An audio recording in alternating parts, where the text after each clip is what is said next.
Hi, எல்லோருக்கும் வணக்கம். Welcome to உங்கள் நான் கமல் ஹாசன். ஸோ இந்த வீடியோவில் நம்ம கமல் சார் பற்றின ஒரு புதிய தகவல் தான் டிஸ்கஸ் பண்ண போகிறோம். ஸோ வீடியோக்குள்ளே போகிறதுக்கு முன்னாடி நம்ம சேனலுக்கு நீங்கள் வந்து புதுசாக இருந்தீங்க அப்படின்னா கண்டிப்பாக சப்ஸ்கிரைப் பண்ணிக்கோங்க. வீடியோவை மறக்காமல் ஒரு லைக் பண்ணிக்கோங்க. இப்போ நம்ம வீடியோக்குள்ளே போகலாம். ஸோ இன்றைக்கி நம்ம பார்க்க போகிற முதல் டாபிக் வந்து பார்த்திங்கன்னா இந்தியன் 2 2024 முதலிடத்தில் இதுவரைக்கும் அந்த படங்களில் தமிழ் படங்களில் வந்து பார்த்திங்கன்னா பிடித்திருக்கிறது வசூலில் அப்படிங்கிறது தான் வந்து அப்டேட்டு. ஸோ கிட்டத்தட்ட 195 கோடி ரூபாய், அதாவது 200 கோடிக்கு கொஞ்சம் கம்மியாகத்தான் இந்த படத்துடைய வசூல் இருக்குது அப்படிங்கிறது அதிகாரப்பூர்வமான தகவல் வந்து நமக்கு வந்து கிடச்சிருக்கு. ஸோ கிட்டத்தட்ட நான் 200 கோடி தாண்டி இருக்கும்னு சொல்லி நினச்சிருந்தேன். பட் ஆனால் இந்த படம் 200 கோடிக்கு நெருங்கி தான் வந்து வியாபாரம் ஆயிருக்கு அப்படின்ற ஒரு அப்டேட் வந்து வந்திருக்கு. ஸோ அது வந்து ஒரு பாப்புலரான ஒரு சினி ட்ராக் பண்ணுறவங்க எல்லாருமே அந்த லிஸ்ட் தான் வந்து போட்டிருக்காங்க. So 195 crores. அடுத்த இடத்தில் தனுஷுடைய ராயன் 140 கோடி ரூபாய் வந்து கலெக்ட் பண்ணியிருக்கு. அடுத்து விஜய் சேதுபதி அவர்களுடைய மகாராஜா 110 கோடி ரூபாய், கேப்டன் மில்லர் 104 கோடி ரூபாய், அரண்மனை 4, ஸோ 100 கோடி ரூபாய் கலெக்ஷன். ஸோ இந்த 2024 கண்டிப்பாக வந்து பார்த்திங்கன்னா 5 படங்கள் 100 கோடியை தாண்டி இருக்கிறது அப்படிங்கிறது நமக்கு வந்து அப்டேட்டு. அடுத்து நம்ம வேட்டையன் அண்ட் கங்குவா, கோட், இந்த மாதிரி ஏகப்பட்ட படங்கள் வந்து வரிசையில் வந்து இருக்கிறது அப்படிங்கிறது பார்க்க முடியுது. ஸோ தமிழ் சினிமா ஒரு நல்ல கட்டத்தை நோக்கி வந்து போய்கொண்டிருக்கு அப்படிங்கிறது நம்மளால் வந்து பார்க்க முடியுது. ஆனால் ஏன் 1000 கோடி இன்னும் தொட முடியவில்லை எந்த ஒரு படம் நினைத்தாலும் அப்படிங்கிற ஒரு அப்டேட் பற்றி தான் நம்ம பேச போகிறோம், சரிங்களா? ஏன்னா அது வந்து கொஞ்சம் லெங்க்த்தாக போகும். நான் ஏன் சொல்கிறேன் அப்படின்னா, ஹிந்தியில் பதானு, ஜவான் இந்த மாதிரி படங்கள்லாம் வந்து 100 கோடி 1000 கோடி தாண்டிடுச்சு. தெலுங்கு எடுத்திங்கன்னா பாகுபலி, RRR எடுத்துக்கோங்க. கேஜிஎஃப் வந்து கன்னடா திரைப்படத்தில் வந்து அதுவும் வந்து ஒரு மைல்கல் வந்து தொட்டுருச்சு. ஆனால் கோலிவுட்டில் எந்த படமும் வந்து தொடவில்லை. எந்திரனுடைய ரெக்கார்டை இன்னும் வந்து பார்த்திங்கன்னா எந்த படமும் பீட் பண்ணல அப்படிங்கிறது தான் நிதர்சனம், சரிங்களா? ஒரு 600 700 கோடி வரைக்கும் 600 கோடி வரைக்கும் தான் போயிருக்கு, சரியா? ஜெயிலர் வந்து சும்மா வர சொல்கிறானுங்க, அதெல்லாம் 300 கோடி தாண்டி இருக்காது அப்படிங்கிறது தான் சும்மா சன் பிக்சர்ஸோடைய ஒரு வடை தான், பெரிய வடையாக கொடுத்துருக்காங்க. பட் எந்திரன் 600 கோடி கன்ஃபார்மாக சங்கர் சரோடைய இதில் வந்து கேலிபரில் அந்த படம் வந்து பண்ணியிருக்கு அப்படிங்கிறது தான், அதுவும் அந்த டைமில், ஓகேங்களா? ஆனால் அடுத்து ஏன் பண்ண முடியல அப்படிங்கிறதுக்கு ஒன்று வந்து பார்த்திங்கன்னா, நம்மளுடைய மக்கள்கிட்டே வந்து பார்த்திங்கன்னா ஒரு நல்ல ஒரு சப்போர்ட் வந்து கண்டிப்பாக இல்லை படம் பொறுத்த வரைக்கும். அதே மாதிரி வன்மம் வந்து நிறையா இருக்குது. அதாவது மிச்ச இதில் ஆர்டிஸ்ட் வந்து பார்த்திங்கன்னா அவங்க வந்து அவங்களுக்கான சப்போர்ட்டை பண்ணிடுறாங்க.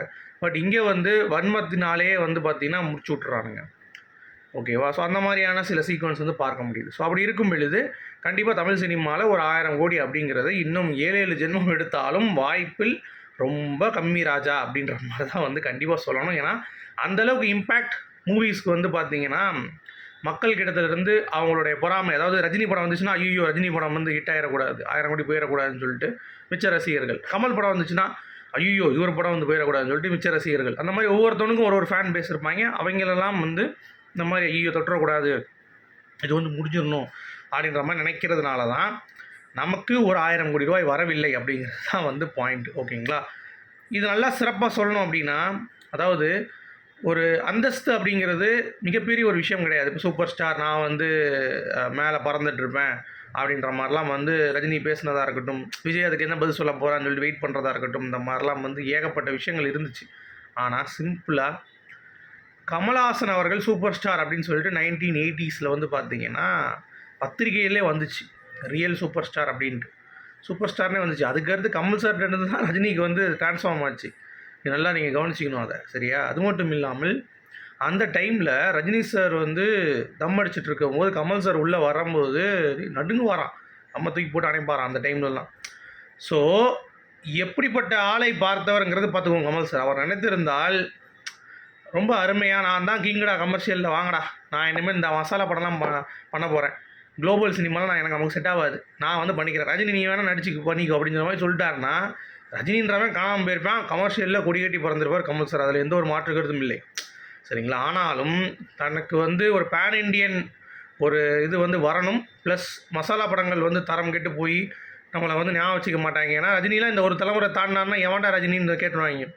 நான் கமல்ஹாசன் அப்படின்றவனே இன்னும் பல 100 ஜென்மங்கள் எடுத்தாலும் அந்த டைமில் அவர் ஒன்று பண்ணியிருக்கார் அப்படின்ற அந்த ஒரு பேச்சு வரும் பார்த்தீங்களா, அதுதான் உண்மையான வெற்றி, அதுதான் உண்மையான கலைஞனுக்கு ஒரு மிகப்பெரிய ஒரு வெற்றியாக இருக்கும் அப்படிங்கிறது தான் பாயிண்ட். அதை தான் நான் சொல்ல வரேன், ஓகேங்களா? ஸோ இதை எல்லாரும் புரிந்து கொள்ள வேண்டும் அப்படிங்கிறது தான். அடுத்து இந்த ட்ரோல்ஸ்லாம் அதிகமாக வந்ததுனால இந்த அதித்தி சங்கர் இருக்காங்களா, சங்கர் சாரோட பொண்ணு, அவங்க வந்து கமெண்ட்ஸ்லாம் வந்து ஆஃப் பண்ணி வச்சிட்டாங்க. ஸோ இந்தியன் 3ல் கண்டிப்பாக நம்ம சங்கர் சார் வந்து பதிலடி கொடுப்பார் அப்படின்ற மாதிரி அவங்க வந்து நெருங்கின வட்டாரத்துக்கிட்ட பேசியிருக்காங்க. அதாவது கமல் சாருக்கும் சங்கர் சாருக்கும் ஒரு மிகப்பெரிய ஒரு வெற்றி வந்து கொடுத்தாக வேண்டிய ஒரு கட்டாயம். ஸோ 2 பேரும் நல்லா உழைச்சிட்ருக்காங்க அப்படின்ற மாதிரியான ஒரு சீக்வன்ஸு அவங்க வந்து பண்ணியிருக்காங்க அப்படிங்கிறது பார்க்க முடியுது. ஓகேவா. அடுத்து KH237 என்னை பொறுத்த வரைக்கும் story and screen play Kamal sir அப்படின்ற மாதிரி நியூஸ் வருது. ஏன்னா கமல் சாரோட ஒன்லைன் தான் அன்பறிவு டெவலப் பண்ணாங்க அப்படிங்கிறது நமக்கு தெரிஞ்ச விஷயம் தான். பட் இருந்தாலும் தக் லைஃப் மாதிரியே கமல் சாரோடைய கான்செப்டில் அவருடைய ஸ்க்ரீன் ப்ளே அவரே வந்து எழுதியிருக்காரு அப்படிங்கிறது வந்து மிகப்பெரிய ஒரு ப்ளஸ்ஸாக கண்டிப்பாக KH237 இருக்கும். ஸோ மணிரத்னத்துடைய தக் லைஃபும் வந்து written by Kamal Haasan and Mani Ratnam அவர்கள் அப்படிங்கிறது. பட் இந்த படம் முழுக்க முழுக்க கமல்ஹாசன் அவர்களால் எழுதப்பட்டது. ஸோ November 7 கமல் சாருடைய பர்த்டே அன்னைக்கு ஒரு டைட்டில் டீசர் அனௌன்ஸ்மெண்ட் வந்து கண்டிப்பாக வரும் அப்படின்ற மாதிரி வந்து கண்டிப்பாக சொல்கிறாங்க. ஸோ வெயிட் பண்ணி பார்ப்போம். ஸோ கமல் சார் வந்து பார்த்திங்கன்னா பேன் இண்டியன் ஸ்டாரை தாண்டி எல்லா ஸ்டேட்ஸ்லேயும் ஒரு மினிமம் ஃபேன் பேஸ் வந்து அவருக்கு வந்து இருக்கும். ஏன் அப்படின்னா கமல் சார் வந்து எந்த லாங்குவேஜ் பேசினாலும் அவங்களுடைய வட்டார மொழிகளே உள்ளே வந்து அருமையாக பேசிட்டு சும்மா அடித்து நொறுக்கிட்டு போயிடுவார். நீங்கள் கமல் சார்கிட்ட அது வந்து மிகப்பெரிய ஒரு ப்ளஸ்ஸாக நீங்கள் வந்து பார்க்கணும். சரியா. அது வந்து அதனால தான் அவர் வந்து ரியல் சூப்பர் ஸ்டாராக இது வரைக்கும் வந்து ஜொலித்து கொண்டிருக்கிறார் அப்படிங்கிறது தான். சரி, தெனாலி படத்தில் அவர் பயத்தை பற்றி எக்ஸ்பிளைன் பண்ணுற ஒரு சீன் இருக்கும்ல, அதை வந்து ஏதோ ஒரு ஷோவில் ஒருத்தர் வந்து எடுத்து, அதாவது அதர் லாங்குவேஜ் ஷோ, அதில் கமல் சாருடைய பெர்ஃபார்மன்ஸை ஒருத்தர் வந்து அப்படியே பிசுறு தட்டாமல் வந்து பண்ணி காமிச்சார். இதில் நான் என்ன சொல்ல வரேன் அப்படின்னா, ஆர்ட் வந்து is beyond the language barriers. அதாவது லாங்குவேஜ் அந்த தடையை தாண்டி உண்மையான கலைஞனுக்கு எப்போனாலும் சரி ஒரு அங்கீகாரம் கிடைக்கும் அப்படிங்கிறதுக்கு இதற்கு மேல் என்ன உதாரணம் வேண்டும் அப்படிங்கிறது நீங்கள் சொல்லுங்கள். நீங்கள் யோசிச்சு பாருங்கள். இன்னொரு லாங்குவேஜில் கமல் சாரை பற்றி கமல் சாருடைய காட்சியை நடித்து அதில் அப்ளாஸ் வந்து வாங்கிட்டு இருக்காங்க அப்படிங்கிறப்ப, அதுவும் எந்த டைமில் எடுத்தது தெனாலி அப்படிங்கிறத நீங்கள் கவனிக்கணும். ஓகேங்களா. அடுத்து தந்தி டிவியில் கோபி அண்ட் சுதாகர் ஏமாந்தது எப்படி அப்படின்ற மாதிரி போட்டாங்க க்ரௌண்ட் ஃபண்டிங்கில். டே ஏன்டா இப்படி அப்படின்ற மாதிரி நமக்கு வந்து தோணுச்சு. ஏன்னா இந்த A2D அப்படின்னு சொல்லிட்டு ஒருத்தர் இருக்கான் பார்த்தீங்கன்னா, அதை வந்து அவனுக்கு வந்து சில கண்கள் வந்து குருடாக போயிடும். அதாவது அவனுடைய நண்பர்கள் தப்பு பண்ணாங்கன்னா அவன் வந்து இழிச்சிட்டு போயிடுவான். மிச்சம் எவனாவது போட்டால் தப்பு பண்ணால் இழுத்து போட்டு செய்வான். அந்த மாதிரியான கேரக்டர். அவன் வந்து ஆஃபீஸுக்கு போயிட்டு இந்த மாதிரி இன்டர்வியூலாம் எடுத்து போடுறப்ப அதை வந்து தந்தியில் கவர் பண்ணியிருக்காங்க. க்ரௌட் ஃபண்டிங்கில் அவங்க ஏமாந்தது எப்படி, நாங்கள் வந்து ஏமாந்தோம் அப்படி நல்ல பையன் மாதிரி நடிக்கிறாங்க. அப்படியே 2 பேரும் இந்த பருத்தி மூட்டை இருக்குது பார்த்தீங்கன்னா, கோபி சுதாகர், அதுங்க வந்து நடிக்குதுங்க. பக்கத்தில் இதுவும் உட்காந்து வந்து ஒத்து ஊதிட்டு இருக்கு பக்கத்தில் உட்காந்துட்டு. மக்கள் வந்து கிண்டி கிளங்கெடுத்துட்டான். ஏய் யாரா வந்து ஏமாத்துறது, நீங்கள் ஏமாந்தது தான்டா மக்களை, ஏன்டா இப்படி வந்து டைட்டில் போட்டுட்ருக்கீங்க தத்தி டிவி அப்படின்ற மாதிரி போட்டு ஓட்டுன்னு ஓட்டி விட்டாங்க. ஏன்டா க்ரௌட் ஃபண்டிங்கில் மக்களை ஏமாற்றி போட்டு இவங்க என்னமோ ஏமாந்த மாதிரி அப்படி ஏக்கர் கணக்கில் வந்து போய் சொல்லலாமாடா அப்படின்ற மாதிரி தான் இருக்குது. இதெல்லாம் வந்து கேவலத்தின் உச்சம், எச்சத்தனத்தின் உச்சம். என்னத்தை இவங்க திருந்துவாங்களா அப்படின்ற மாதிரி தான் இருக்குது. இவங்களை நம்பி இன்னும் வந்து பல பேர் வந்து கோசுன்ட்டு கிடக்காங்க அப்படிங்கிறது தான் பாயிண்ட்டு. நீங்கள் இதை வந்து எப்போ புரிந்து கொள்வீர்கள், அவங்கள அவாய்ட் பண்ணிடுங்க அப்படிங்கிறது தான். நம்ம எனக்கு தெரிஞ்சு இந்த மாதிரி நெகட்டிவ் வைப்ரேஷன்ஸ்லாம் வந்து அவாய்ட் பண்ணிடணும். அவங்க வந்து நம்ம மக்களுடைய பணத்தை உறிஞ்சி என்னால் பண்ணக்கூடிய ஆட்கள்லாம் வந்து நம்மளால் வந்து டைஜஸ்டே பண்ண முடியாத அளவுக்கு மக்கள் வந்து அவர்களை புறக்கணிக்க வேண்டும் அப்படிங்கிறது தான் என்னுடைய பாயிண்ட் ஆஃப் வியூ. அடுத்து தக் லைஃப்.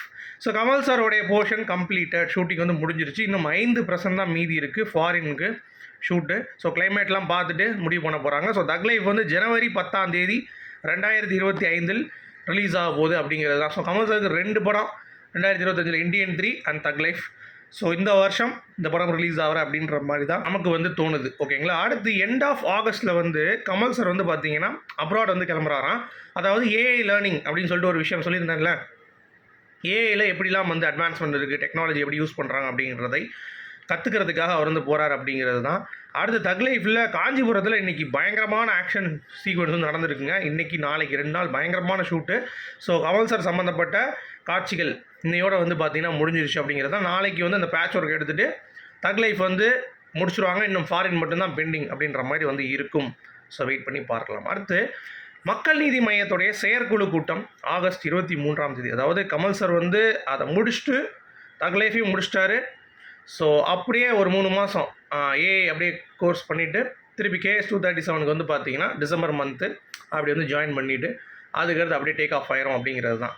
அடுத்து இந்தியன் 2-3க்கும் கே சுதேசன் மாற்றி மாற்றி வந்து பண்ணிகிட்டு இருப்பார் அப்படின்றத நம்மளால் பார்க்க முடியுது. இதுதான் இப்போதைக்கு அவருடைய ஷெட்யூல். சரி, அரசியலில் என்ன பண்ண போகிறாங்க? டிஎம்கே கூட்டணியா இல்லை மக்கள் நீதி மையம் தனித்து போட்டியிட போகுதா? அதை பற்றின விவாதம் தான் ஆகஸ்ட் 23 செயற்குழு கூட்டத்தில் பண்ண போகிறாங்க. ஸோ அதை பார்த்துட்டு நம்ம வந்து கமல் சாருடைய ஸ்டாண்ட் என்னவாக இருக்க போகுது அப்படிங்கிறத டிசைட் பண்ணலாம். ஸோ நீங்கள் என்ன நினைக்கிறீங்க? மக்கள் நீதி மையத்துடைய ஃப்யூச்சர் எப்படி இருக்கும்? இல்லை டிஎம்கே கூட கூட்டணி போகிறாரா? என்னவாக இருக்கும் அப்படிங்கிறத உங்களோட எக்ஸ்பெக்டேஷன்ஸ் கமெண்ட்ஸில் சொல்லுங்கள். மீண்டும் சந்திப்போம். Good bye.